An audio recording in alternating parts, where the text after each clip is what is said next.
India కూడా ఈ క్రమంలో ఈరోజు ఇండియా పరిస్థితి ఈరోజు పార్లమెంట్లో దీని మీద చర్చ జరిగింది.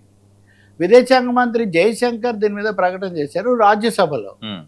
లోక్సభలోనేమో చర్చ చేద్దామంటే కాదు, మీరు లోక్సభ స్పీకర్ ఓం బిర్లా మీద మీరు అవిశ్వాసం ఇచ్చారు కదా, ముందు దాన్ని చర్చిద్దాం అన్నారు. అవిశ్వాసం ఇచ్చిన వాళ్ళే వద్దు, ఇప్పుడు అంతర్జాతీయంగా యుద్ధం ముఖ్యం కాబట్టి దాని మీద చర్చిద్దాం అంటుంటే లేదు లేదు మీరు దాని మీదే చర్చించాలి, అంతా మీ ఇష్టమేనంటే వాళ్ళు మొత్తానికి అతి బలవంతం మీద రాజ్యసభలో ఒక తప్పనిసరిగా చివరి నిమిషంలో ఎజెండాలో ఈ ప్రకటనను కూడా చేర్చి ఆ ప్రకటన చేశారు. ఆ ప్రకటన ఏంటంటే కొంచెం సర్దుబాటు. మేము ఖమైనీ మృతికి సంతాపం తెలిపాము. ఎప్పుడు తెలిపారు? 7 రోజుల తర్వాత తెలిపారు. 7 రోజుల తర్వాత కదా సంతాపం తెలిపింది. కానీ ఇప్పుడు రాజ్యసభలో అదే విషయం మళ్ళీ చెప్తున్నారు. మేము సంతాపం తెలిపాము, మేము రాయబార కార్యాలయానికి వెళ్ళాము, భారతదేశం ముందు నుంచి కూడా శాంతినే కోరుకుంటుంది, ఇక్కడ శాంతి కోసం మేము ప్రయత్నం చేస్తాము, చమురు నిల్వలు వీటికి సంబంధించి అయితే పర్వాలేదు, 7 వారాల వరకు మన దగ్గర చమురు నిల్వలు ఉన్నాయి, మిగిలినవి మేము చూస్తాము. ఈ పద్ధతిలో కొంత సమర్థన, కొంత తప్పించుకునే ధోరణిలో అక్కడ ఆయన మాట్లాడారు. దాని మీద వాళ్ళు అంతకు ముందు నుంచి కాంగ్రెస్ కానీ వామపక్షాలు అలాగే ఆఖరు సమాజ్వాదీ పార్టీ లాంటివి వీళ్ళందరూ కూడా తీవ్రంగా స్పందించారు. అసలు దేశము ఇంత తీవ్రమైన యుద్ధ పరిస్థితులు అంతర్జాతీయంగా ఉంటే పార్లమెంట్లో దీన్ని ఎందుకు చర్చకు పెట్టట్లేదు అని. ఇప్పటికి కూడా రాజ్యసభలో ఒక మొక్కుబడి ప్రకటన తప్ప లోక్సభలో చర్చించడానికి వాళ్ళు సిద్ధపడట్లేదు అనేది కనిపిస్తుంది.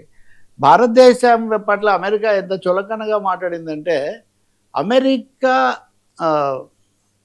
ఆర్థిక మంత్రి, వాళ్ళ సెక్రటరీ ఆఫ్ స్టేట్ ఇదంటారు కదా, ఫైనాన్సెస్, అతని పేరు స్కాట్ బీసెంట్ ఏమంటాడంటే, భారతీయులు చాలా మంచి నటులండి, మనం ఎలా చెప్తే వాళ్ళు అలా చేస్తారు, మీరు రష్యా దగ్గర చమురు కొనకండి అన్నాము, వాళ్ళు ఆపేశారు, ఇప్పుడు మీకు రష్యా దగ్గర ఒక 1 నెల రోజుల పాటు మేము మీకు వైవర్ మినహాయింపు ఇచ్చామన్నారు, ఇప్పుడు వెళ్ళి అక్కడ నుంచడమే కాదు. కమల్ హాసన్ కూడా ఒక ట్వీట్ చేశాడు, మిస్టర్ ట్రంప్ నీ పని నువ్వు చూసుకో, మా దేశ వ్యవహారాలు మా గురించి ఎందుకు, మేము మా సంగతి చూసుకుంటామని. ఇంత నిరసన వచ్చిన తర్వాత ప్రభుత్వం ఒక అడుగు వెనక్కేసి జయశంకర్ ఇంకో ప్రకటన చేశాడు, రష్యా దగ్గర మేము చమురు కొంటాము, దీనికి ఎవరి అనుమతి మాకు అక్కర్లేదు.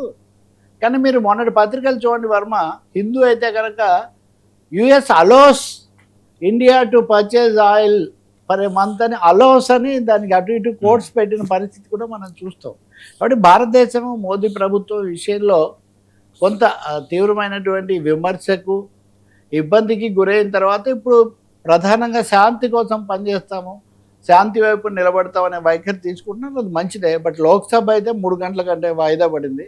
ఇప్పుడు 3కి వచ్చిన తర్వాత మళ్ళీ అక్కడ ఎలాంటి దృశ్యాలు మనం చూడాల్సి వస్తుంది. ప్రభుత్వం ఏమైనా సూటిగా ఒక ప్రకటన చేసి ప్రశాంతతకు ఏకాభిప్రాయానికి దోహదపడుతుందో అది మనం గమనించాలి.